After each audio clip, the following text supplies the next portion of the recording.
মাত্র সপ্তাহ খানেক আগে বিয়ে হয়েছিল তোফায়েলের। কদিন পরই আনুষ্ঠানিকতা। পরিবারে ছিল তাই আনন্দের বন্যা। কিন্তু কেউ কি জানতো ঘাতকের বুলেটের আঘাত কেড়ে নেবে সব?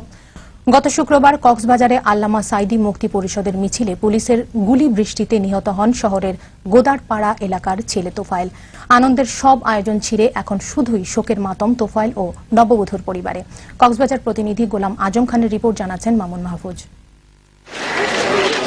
তোফায়েলের পরনে ছিল লুঙ্গি আর হলুদ টি শার্ট। জুমার নামাজ শেষে বাবাকে আনতে গিয়েছিলেন, কিন্তু বাবা ফিরে এলেও তার আর ফেরা হলো না। পুলিশের গুলির পর রক্তাক্ত শরীরে উপর্যুপরি আঘাত করে তোফায়েলকে হত্যা করা হয়েছে নির্মমভাবে।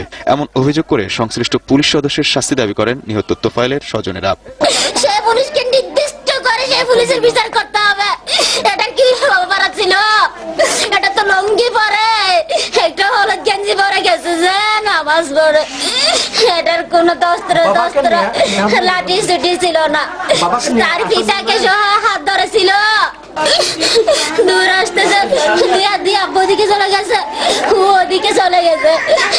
আব্বু দেখতেছে ওদিকে চলে যাবার একটা হলুদ গেঞ্জি পুলিশ আসার সাথে সাথে পুলিশ যখন মেরে চলে গেছে রক্তাক্ত হয়ে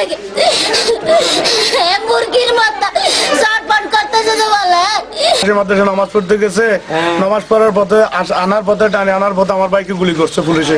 মৃত্যুর আগ পর্যন্ত সন্তানের হাত ধরেছিলেন বৃদ্ধ পিতা। বিনা অপরাধে ছেলের লাশ মানতে পারছেন না তিনি।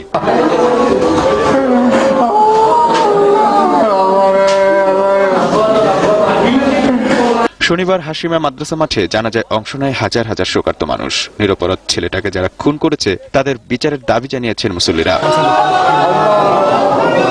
মামুন মাহফুজ, দিগন্ত নিউজ ডেস্ক।